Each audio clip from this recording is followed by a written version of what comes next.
Today, we're going to take apart an engine I get a ton of requests for. This is a Toyota 3UR-FE. It is a 5.7 liter dual overhead cam V8 that's found in the 07 and later Toyota Tundra, the Sequoia, the Land Cruiser, and the Lexus LX 570. This is about a 380 some odd horsepower, at least when they're good. This was a pretty hardcore to find. Hardcore. There's a dad joke there. I can't put that together right now. It was a struggle to get my hands on one of these engines, and I don't think it has anything to do with the actual quality of the engine, because there are other engines that are notoriously good engines that I just can't get my hands on. I think most of them, when they do go bad, end up back at a rebuilder's and they get rebuilt and sold as remanufactured, and they don't sit around long enough for me to get my grimy hands on. But this core is pretty banged up also. Looks like it tumbled down a mountain. There's a lot of broken stuff on it, and it's pretty well stripped. So I'm hoping that there's some good money in this engine. I don't know whether this is going to be hard or easy to take apart. I don't have a backstory on it either. I don't know miles. I don't know why it's a core. I also don't know where it came from or the story behind it. But we are going to take it apart, do our best to figure that stuff out, and maybe have a little fun in the process. The 3UR shares a lot of design cues from the 1UR that I tore down, which is the LS460 or GS460 engine. And if you haven't seen that video, check out my other videos and if you want to watch that one. But it doesn't have direct injection like that engine does. It just has regular port injection. But the design of the intake manifold is similar. I'm pretty sure the coil packs are the same. Toyota is pretty good about using parts that will work in many different models and engines across the board. So that's kind of nice if you own one of those vehicles. But I wanted to kind of talk about the similarities between them, and we will find more of those as we go on. First things first, you guys know the drill. We're going to get the plugs out of it, so we got to get the coils out first, and we're going to take a look at the plugs and see if they tell a story.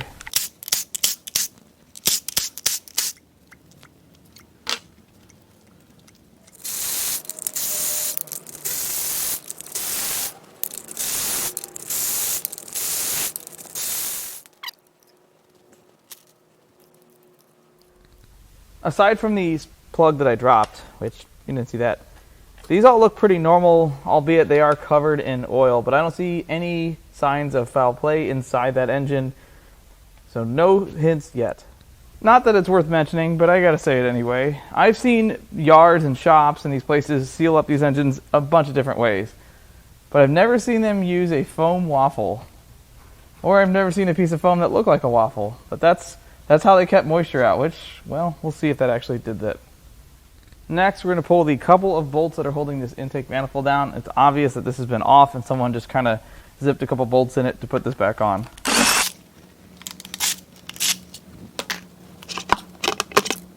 So let's see if we see anything unusual. Well, there's a loose bolt and another bolt. So yeah, the intake's definitely been off. And what is this? We have some non-original hose clamp, just one, and another bolt. But this looks like the crankcase ventilation plate here. There's the PCV valve, got your knock sensors, and this is where the EGR valve that is expensive and goes bad all the time, from what I've heard, goes. It goes right underneath the intake manifold at the very back. Sounds like a very fun job, but let's go ahead and see what the intake ports look like. Well, I don't see any major telling signs here. There's lots of debris and it doesn't look great. Lots of carbon too for a port injected engine, but the valves look clean. Just lots of, looks like it's been sitting for a while, to be honest. A little bit signs of water. Next, we're going to start with the driver's side valve cover. We're going to pull that off and see what lies beneath.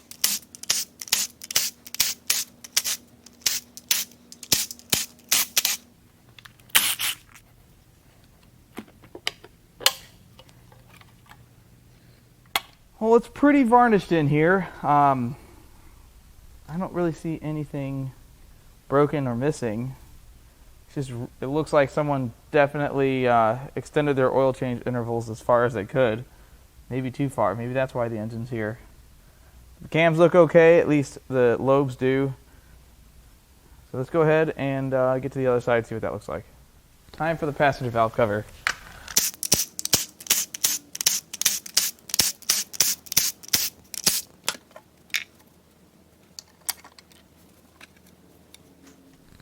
Same story on this side. I don't see anything overly apparent besides the abundance of oil varnish. It definitely looks like they went long on their oil change intervals. Next, I'm going to remove this coolant crossover pipe, which is this right here. Let's go ahead and get these hoses out of the way. The next thing we're going to do is pull the timing cover. There's a bunch of bolts on this.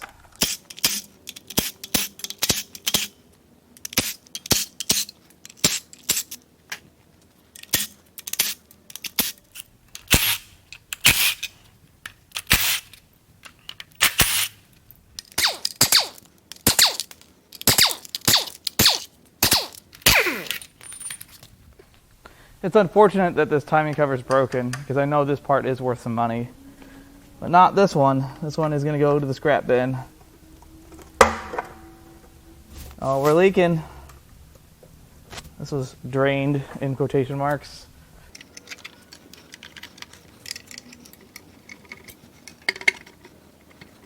Seems pretty stubborn. Like I missed something, which is entirely possible being the first time I've ever done one of these. Oh, I think it's this coolant pipe has some O-rings in it.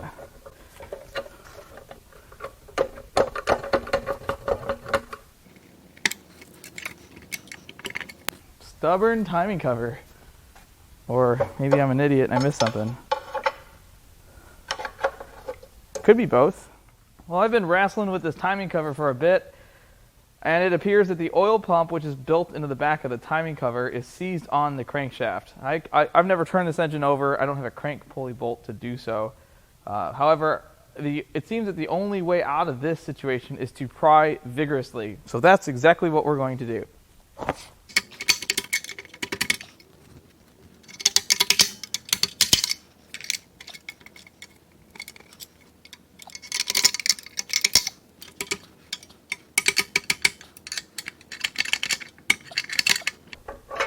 Very stubborn. Maybe I need more vigor. Success! There we go. Well, at first glance, I don't see any problems outside of how absolutely filthy it is. I don't see any broken guides. The tensioners don't appear to be super extended or hyperextended. The chains look all right. This is what was hanging up on me. This is what drives the oil pump, and that was stuck on the oil pump. This engine probably has a lot of miles on it, if I were to guess. But yeah, this looks pretty decent, albeit dirty. As luck would have it, I do have a couple 4.7s here, and I borrowed a crank pulley bolt out of one of those. I don't know if it's the same, but it works to turn the engine over. So I got that in there. We're going to see if this thing turns over or what it feels like and sounds like. I have no idea. Oh, I have an idea. It's super stuck. Yeah, that's lock solid. Yep. Well, we're going to go ahead and get the cam gears off and then peel all the timing system off so we can get the cams out.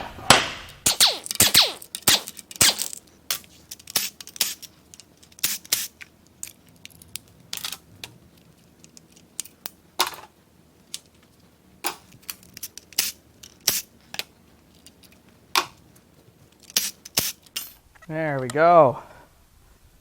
Just took the right amount of magic.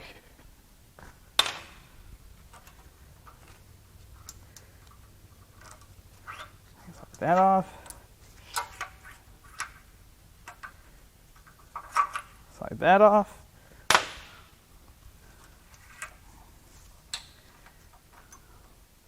So the chains won't come all the way off until the cam gears come off, and I can't get the cam gears off until I get this bridge chain out of the way. So we'll focus on that first. Let's see if I can pull these off together. I think that's how I did the 1UR.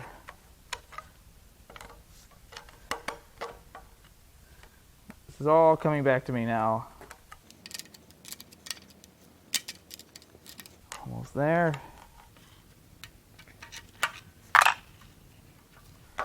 There we are.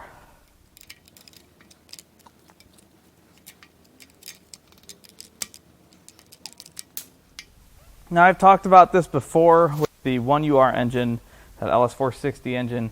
These have a pretty unique head design as far as the cam journals. So the cams right in this cam plate, and the top caps bolt to that plate, which bolts to the head. It's like a two-piece design.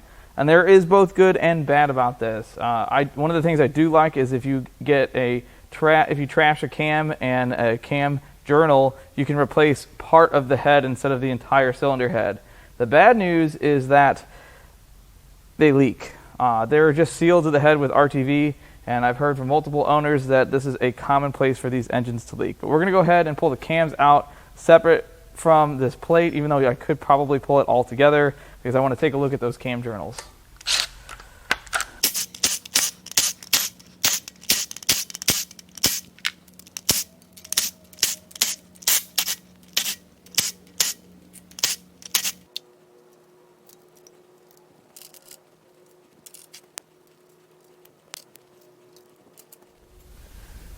Nothing looks too terribly torn up.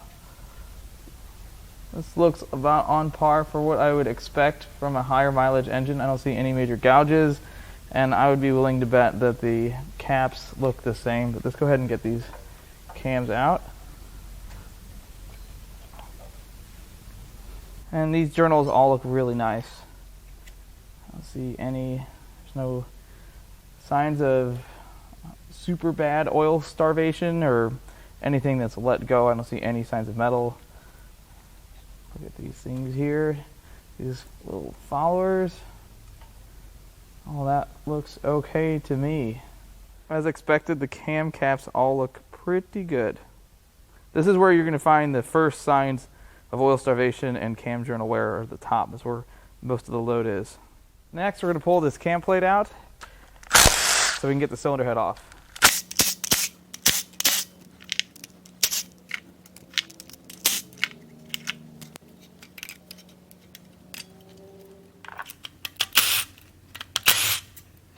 Time to get the head bolts out. Haha. So these are tight. Let's try to lose the extension.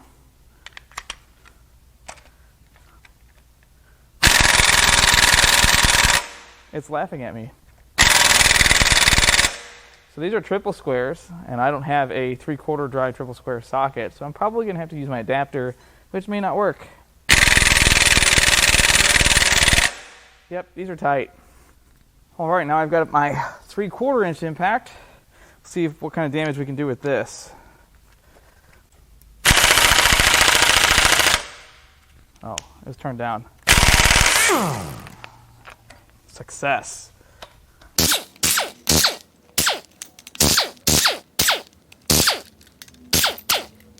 Apparently that last one blew half the followers off. I'm going to kind of carefully set those back.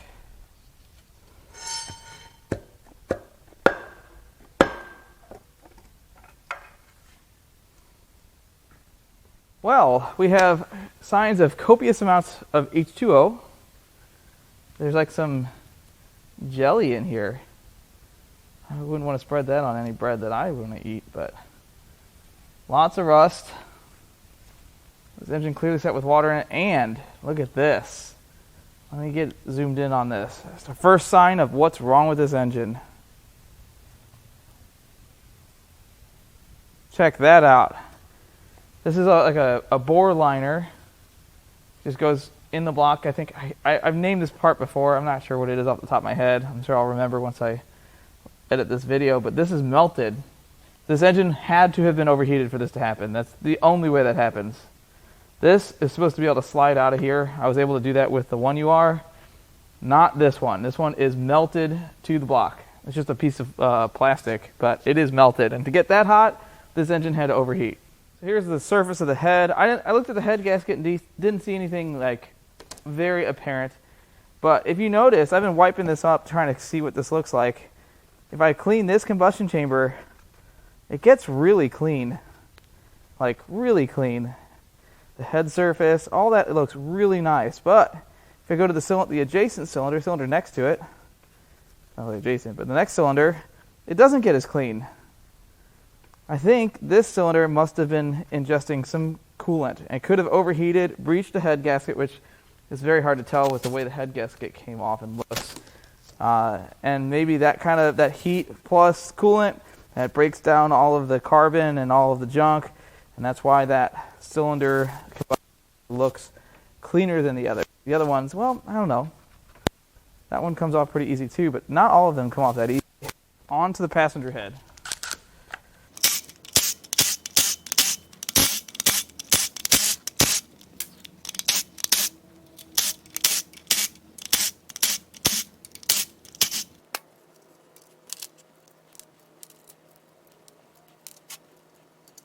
Well, it's the same story on this side. I don't see any major damage on the cams themselves. The journals in the head or that cam plate look good. Everything looks all right. There's no like silvery oil or sparkly oil, so that's a good sign. Now I'll pull this cam plate off.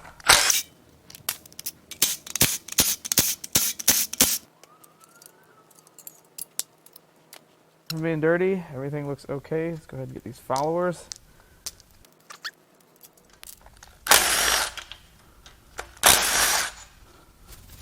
Let's get these head bolts shot out here. Oh, that shot a bunch of junk out. Oh.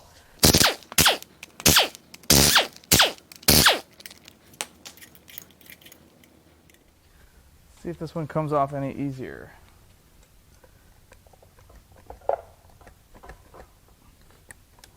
Hand is really stuck.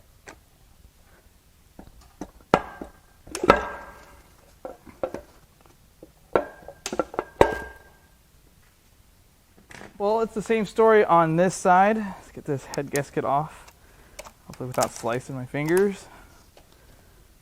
I don't see any major signs of a breach, but this side is not melted. Doesn't appear to be, or if it is, it's nowhere near as bad. There's none of that jelly on this side, so this side went hungry. But there is significant amount of rust in this. But we are going to try to clean this up and turn it over. We're going to see if we can get this bottom end freed up before we go and spin it over and try to get the oil pan off of it. See if we can get this thing to turn.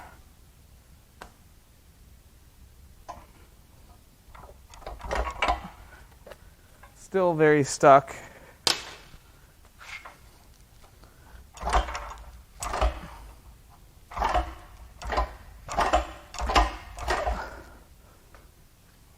It's not moving. I don't really have time to let this thing sit with some sort of penetrant in the cylinders to kind of break up that rust.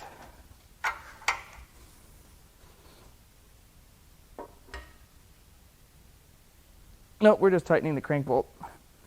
Yep, she's still stuck. Let's go ahead and get this PCV plate out, and then we'll take a look at the valley plate and see if that was leaking. I'm not going to take that out if I don't have to.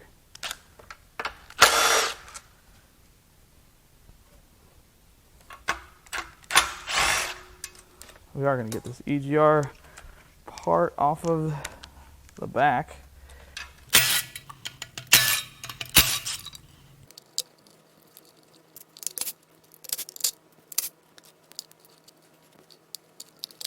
Well, here is the valley plate from this engine. And on the 1UR we saw it looked like it had some orange potato chips. I promise you they weren't edible. That was dried up coolant. This doesn't have any of that. So I don't think it was leaking in that area. But this engine did overheat. I mean, we have clear signs of that. But there's no signs of this leak, of a leaking valley pan being the culprit. Let's turn this thing upside down so we can get the pan off and see what falls out of it.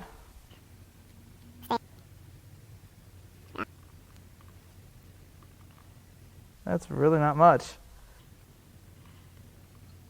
There's some oil. Doesn't look silvery at all. It's not sparkly. So that's a good sign. Oh, there's a whole bunch of bolts and stuff. And more stuff. Well, that was like the most anticlimactic one ever. I have no idea what it's dropping now. Time to pull the lower pan.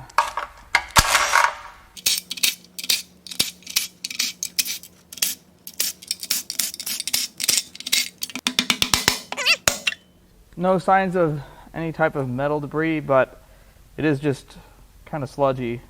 Kind of like the rest of the engine we've seen so far. There's also not really any debris in the oil pickup, so that's a good sign. Now we're going to go ahead and pull the upper pan. Looks like there's 2 long 10mm bolts here. And the rest are 14s. So the largest pan bolts I've seen to date on one of these engines.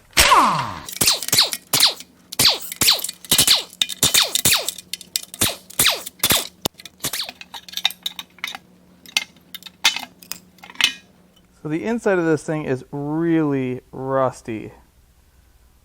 It is just, there's rust in every cylinder, above and below the piston. I don't see anything too awry just yet. It's going to be a lot of work to get all these rods and pistons out, but we're going to do it. We'll get it all apart.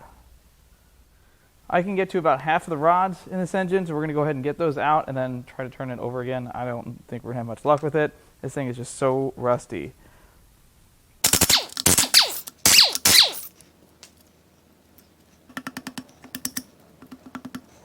Well, I don't really want to tear up the crank, because that still might be good. So we're going to use this block of wood and see if we can... Yeah, we'll get it. So far, the bearings look okay.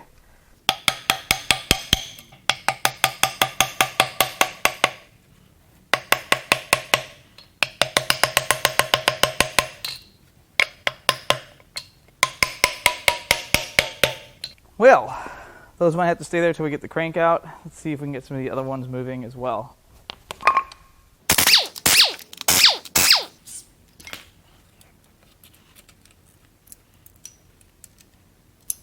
Well, that's not going to work, and that's not going to work. So I need to come up with a plan B. I'm just giving little light taps on the bottom of the piston.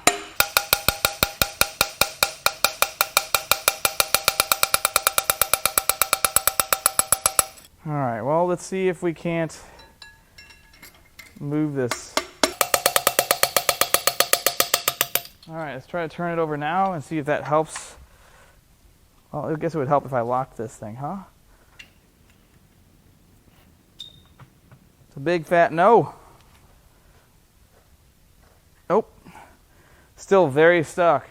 There are 2 of these rods that I absolutely can't get to the bolts on. This rod here and this rod here. I can get to half of them, 1 of each. But I think I can get these 2 loose, and I'm hoping that with only 2 rods still tied to the crank, the crank will turn. That's what I'm hoping. So that's what we're going to try. We're just going to kind of... Good Lord, those are tight. Okay, we're going to try something else. Oh, there's one. Man, this is tough.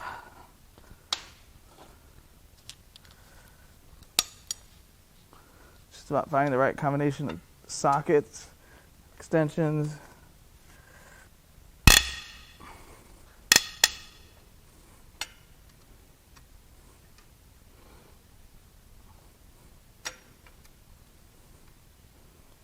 Okay, we're halfway to halfway to halfway. Well, that doesn't sound very far, does it?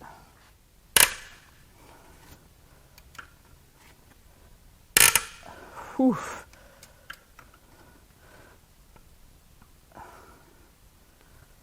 This is tough.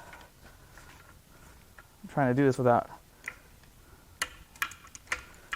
rounding anything off. Oh, it looks like I got one.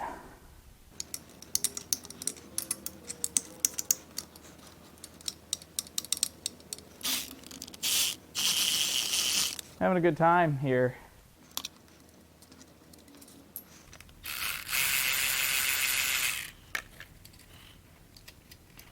There's another one out. that bearing has some damage to it.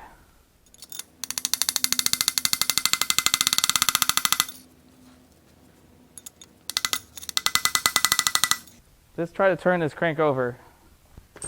I'm going to try a million different times. All right, let's really try to turn this thing over. I'm going to give it what I got here.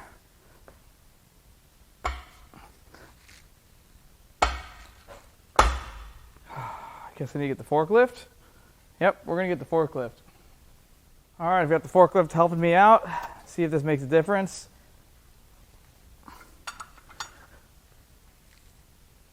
Oh, I'm going to break that bolt off. Nope. Well, that would have been just too easy, right?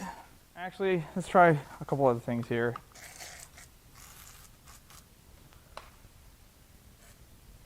There's only one cylinder that still has a piston on that side. There's only 3 that are probably keeping this from turning. Somebody use a Scotch pad. I know it's going to do stuff to the block. The rust has already done worse, I promise. But it's this cylinder right here. Seems to be the worst of them.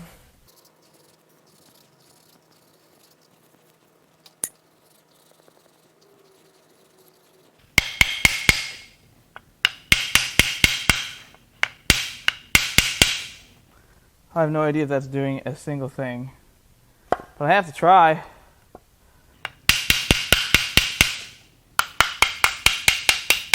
I can try one other thing, actually. Turns out with this rod and piston out, I can have access to the obscured rod bolt that I couldn't get out otherwise. If I have enough room. I need one more click. Okay, maybe another click. Yes, that should do it. This might work. Well, let's get some more clicks. 2 more clicks. It is working.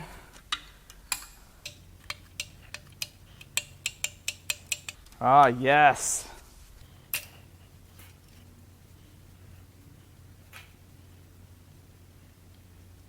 Can't believe I'm able to get this one out. Then there will only be 2. All right, let's see if we can get this rod and piston off, or at least it's moving.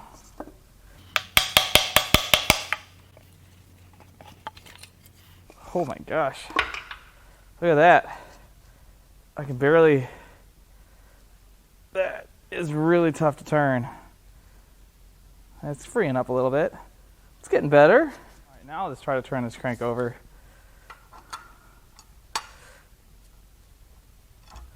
Oh, look at that. That was the one. Oh, it's amazing.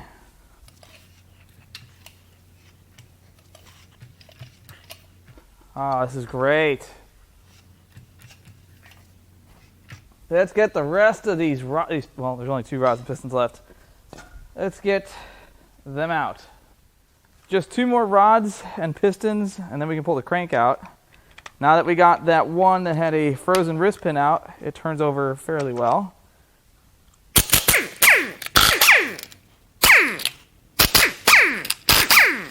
All right, that's it. Now I got to unbolt all the mains. I'm going to try to knock the rest of the rods and pistons out of it while it's here. Let me show you what I found. Here's one of the rear cylinders. As you can see, it moves smoothly on the wrist pin. These look like they're semi-floaters, so that means the pin is pressed into the piston and the rod moves on the pin. In full floater situation, the pin can move inside the piston and the rod can move around the pin. So that moves pretty freely. However, as you get towards the front of the engine, you have a few cylinders that are unhappy. That's not right. That's not right at all. And then, that takes a lot of force to do that, actually. Yeah, there's 1, 2. That one moves pretty okay. That one is a little stiff too. But we've got at least 3 of these that take a lot of force, and that, combined with the rust in the cylinders, is why that engine would not turn over. I'm not quite sure why the wrist pins are like this, I assume it's from rust. That's what I can see. It looks like it's had a lot of moisture in it. This engine definitely was overheated, so this is probably coolant moisture, not external water source moisture. But these are something I cannot sell. I mean, sure, they would clean up, but I cannot sell these and feel good about them. That is pretty unfortunate. In 2 of the cylinders, the bearings were pretty worn. This is one of them. That one doesn't have any grooves, but this one has some damage, like some debris went through it. This likely happened in its final moments. Here are the plastic liners. I was able to get both of them out. And this side that means the coolant got so hot on this side, it was adhered to the block itself. I had to like pry this out of the engine. The other side is starting to bubble a little bit, but it's not terrible. But this side, that was a dead giveaway that this engine ran too hot.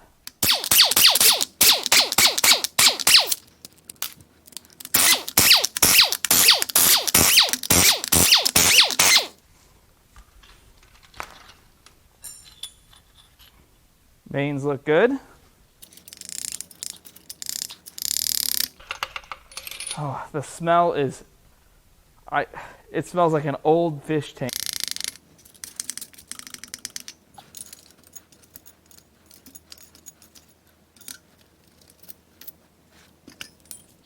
That's the worst main bearing there. You can see it's worn a little bit through the coating. Not too bad though. Here's what the bores look like. They're not as bad as I anticipated. They definitely need a lot of cleanup, some professional machine work, not some dingle ball hone, but they're not bad. Not as bad as I expected. The crank looks pretty good. Obviously, it would need to be checked, but I think you could get away with like a minor polish. I think this will probably be one of the more expensive components out of this engine. Well, that was a little more than I had bargained for, and I thought that was going to be pretty easy, just like the 1UR that I tore down a couple months ago. And it would have been by design had it not suffered the failure mode that it did. It was clear to me that engine was overheated severely. I mean, we saw the melted liners that were stuck to the block, and then it had signs of coolant all over the inside of that engine. There was rust on the top of the pistons, underneath the pistons, on the cylinder wall, and there was also rust on the wrist pins. I've never seen rusty wrist pins before unless it was an engine sat outside for forever, and I definitely don't think that was the case. I don't think I'm going to do too well on this core, I'll be honest with you. I've got a good crank to sell, a pan, valve covers, and there's not much else. The intake was damaged. I might get cam plates and cams, but I don't trust those cylinder heads, not with an engine that is known to be overheated. And then the block might clean up, might be worth something. But again, this is the very first one, and you got to start somewhere. And you know what? You guys were along for that journey, and who knows what I'll find in the future. And speaking of the future, I've got a few cool engines ahead. I think I mentioned in the previous video, I still have those Toyota 4.7s, both VVT and non-VVT. I also have a Porsche Cayenne S 4.5 liter V8 that came out of one of our own parts cars here. I got a good story on that one. And then I've got that Cummins 6.7, and those are all the engines that you'll see in the next few videos. There might be something new that comes along that kind of cuts the line. You never know what I'll find. But as always, I love all of the comments, all the suggestions, and even the criticism. I love it all, and I'll catch you on the next one.